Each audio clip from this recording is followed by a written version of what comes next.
We've been going so long, and I've just got to stop when I come to water running into a pool. I'm instantly revived when I drink a full liter. Hobbit and I have been talking the entire hike about our lives, our loves, our families, our work. Only now do I realize we are the exact same age. That certainly explains our compatibility. I laugh that I just rounded a corner and Hobbit jumped on the train going up. Thank the goddess, I say, to which Hobbit points out this mountain we're climbing is one of the very few named for a woman, Lemmon. Thank the goddess, I say again. And then I point out a less happy fact. We still have another 1,000 feet to climb.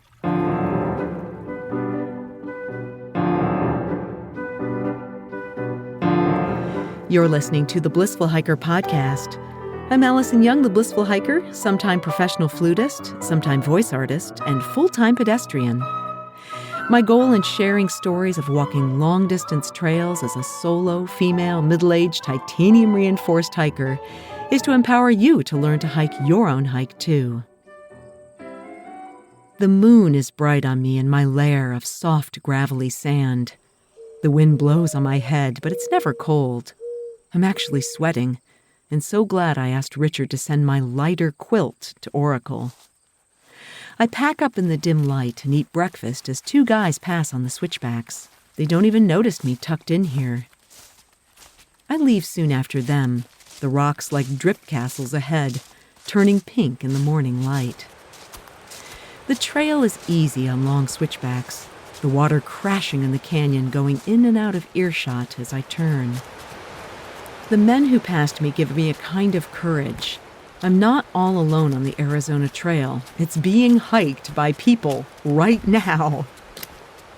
It's mostly long grass, juniper, and oak here with oddly eroded rock with long black streaks from the water. I'm glad I stopped when I did because I don't see anywhere to camp. That's until I begin to turn up the canyon and run into Holly or Hobbit in a bright pink pullover and equally bright red pack. She introduces me to Grumpy Bear, her purple stuffed toy attached to the front of her pack. Oh yeah, Grumpy. I saw a note at Molino Basin that Grumpy was lost, but he seems to have been found and returned. I guess we all need some special talisman to keep us going. Hobbit immediately falls in behind me and asks if she can walk with me. These are flat spots by the water, which I might have reached before dark, but it's crowded with 3 women, P-Rock, Hardhead, and Drugstore, plus the 2 men who passed having breakfast, Navigator and Captain, with identical shoes and packs. Hobbit and I march up slowly on this beautiful trail, which I know won't stay this way.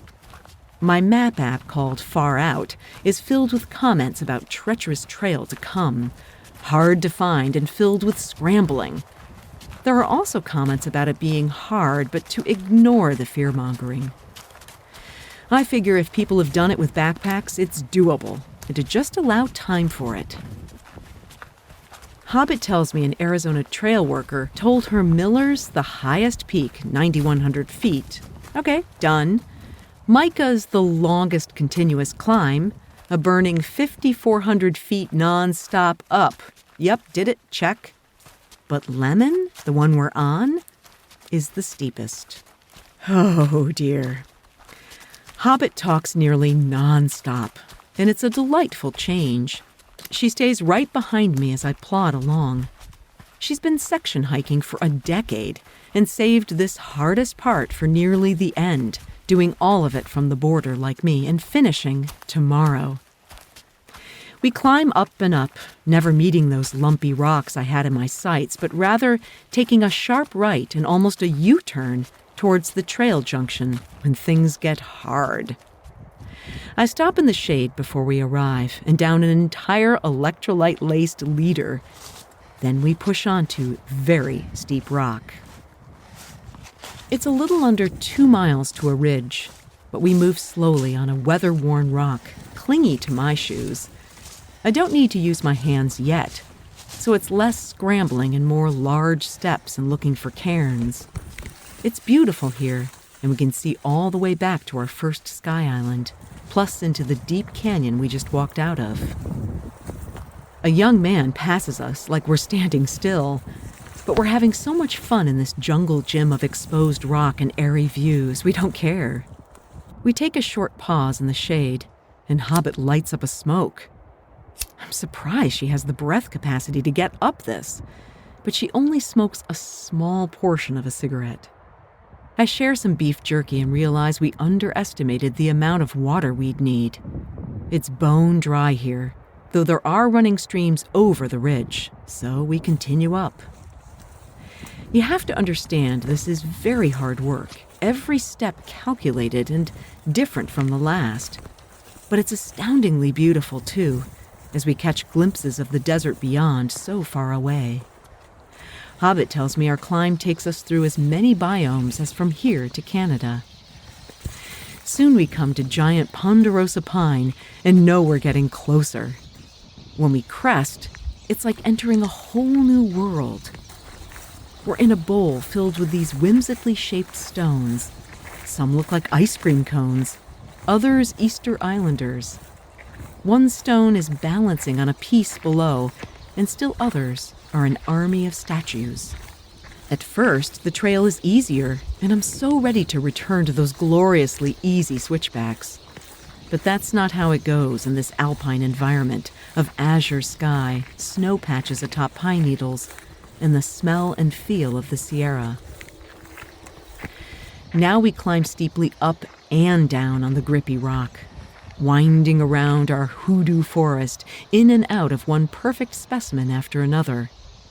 And I'm getting thirsty. At first we spy pools, but they're slow-moving. So we move forward towards the spot on the map that marks running water. It's only 2 miles ahead, but again in such hard terrain, we need to move slowly and deliberately. But we find moving water in a beautiful setting in the shade and sit there a long time eating our lunch. As we leave the water, navigator and captain catch up to us, promising to buy the first round of beers in Summerhaven. The trail changes dramatically, heading into forest of tall pines, but still an up-and-down roller coaster on sometimes hard-to-find path. A couple of times, I have to use my hands to throw my body over boulders. We see them again at the rushing stream, and another couple wisely starting their backpack trip from the top. Then it's up and more up. As I begin to regain power on the ups, Hobbit runs out of steam. I'm not going to let her lose hope. Pointing above to where we're headed, it's the last hard part. She tells me she started backpacking to lose weight and feel better about herself. Also that she really needed to hike today with someone who's encouraging. Oh, it's not that hard a slog, and it's beautiful and pungent in this forest high above the searing hot desert. I can see radio towers, and I know that we've made it. One more crest, a whoop and a holler, meeting 2 people who can't imagine where we've come from. We take no break heading down into snowy forest, another creek running the other way this time. We meet a family with small kids and take one last break in a place that looks like my home of Minnesota before we meet the road. It's funny how a garbage can makes backpackers so happy. We unload ours and greet dozens of day hikers before walking up the road for pizza. We order a large pizza to share, only 2 choices, cheese or pepperoni, then sit on the terrace with Nav and Captain. I wonder what they think of us 2 middle-aged ladies keeping up somewhat with them. Other people wander in, including lovely bicyclists who rode up the mountain on the highway.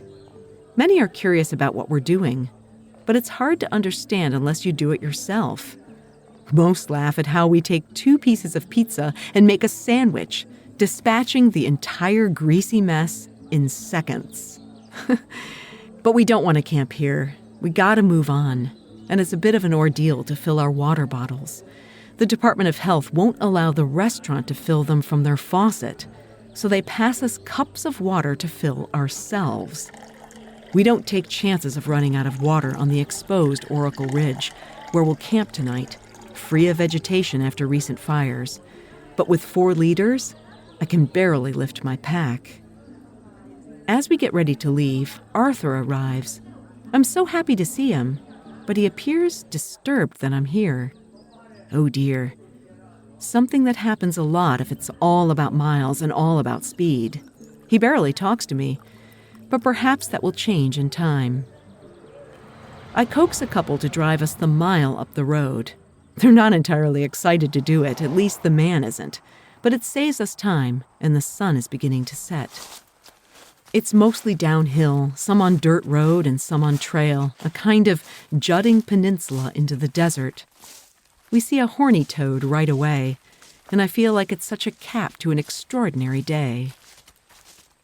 The trail is steep, but it's good, dropping us through agave-dotted grassland, past a massive mine of some sort, down to a saddle where we pitch our tents just as the moon rises. My pegs won't go in, so I pile up rocks and hope for the best. My legs are tingly and sore, but also happy, taking me to such beauty. Thankfully, it's cold up here, and I imagine that means a very deep sleep for this blissful hiker. You can subscribe to Blissful Hiker wherever you get your podcasts. If you listen on Apple, please leave a review. Blissful Hiker is on Patreon. You can support the show financially as a patron. Click on the Patreon link in the show notes or at blissfulhiker.com. Next week, it's a very, very steep descent on rocks like ball bearings into Oracle, where a trail angel takes in his first guest, me. Until then, my friends, kia kaha and happy trails.